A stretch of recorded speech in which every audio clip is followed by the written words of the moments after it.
ଯାଉଛ? ମୁଁ ମୋ ସାଙ୍ଗ ବଳରାମ ସହିତ ଚଣା ଖାଇବାକୁ ଯିବି। ତାହେଲେ ଆସିଲା ବେଳେ ମୋ ପାଇଁ ବି ଚଣା ନେଇକି ଆସିବ। ବଳରାମ, ଏଇ ବଳରାମ। ଜଗା, ତୁ କଣ ହେଲା?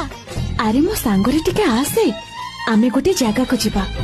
ଦେଖୁଛୁ ପରା, ପାଠ ପଢା ହଉଛି, ଛୁଟି ହଉ ଯିବି।